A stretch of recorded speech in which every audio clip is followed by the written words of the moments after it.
Today we're reviewing an absolute beast, the Sony Xperia Z Ultra, packing a 6.4-inch display and a 6.5mm body. It's a beautiful, beautiful bit of design from Sony, but is it any good? In terms of design, I think we've already established it is. It's incredibly thin. It feels very solid considering how slender it is, and it looks incredibly premium as well. All in all, we'd go so far as to say this was the best bit of mobile design that we have seen from Sony to date. It's also waterproof, so anyone who dunks their phone every now and then goes out in the rain will be absolutely fine. The triluminous display packing optic contrast technology just pops. It's responsive to the touch and viewing angles are really on point, unlike the Sony Xperia Z1. As far as user interface goes, it's tried and tested Sony UI through and through.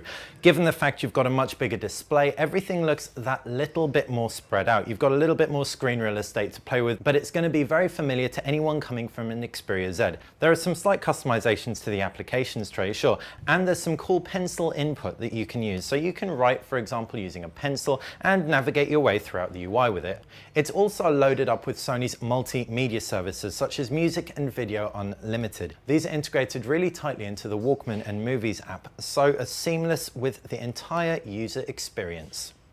The camera is a little bit of a disappointment. It's 8 megapixels. Having said that, given the thinness of this device, we can see why Sony decided to make the camera a little bit inferior to its flagship. There's also no flash, so anyone who does want an incredible camera, you may want to buy something like a Sony QX10 to add on to this. As far as other multimedia goes, the Qualcomm Snapdragon 800 processor in here ensures everything flies. Gaming is super. Full HD movies look incredible, ebooks are stunning. The PPI is better than that of the iPhone 5, so even though it's spread across 6.4 inches, it still looks very, very sharp indeed.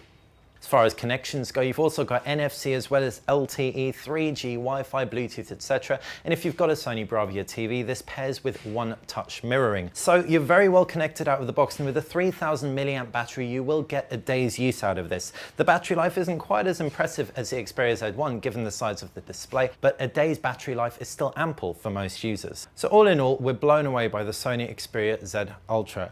Sure, the screen could be a little bit brighter, the loudspeaker isn't quite as loud as we'd like it to be, and the camera doesn't quite stack up to Android flagships, but the design is beautiful and it's waterproof. The screen is stunning as well, and the user interface flows thanks to that Qualcomm Snapdragon 800.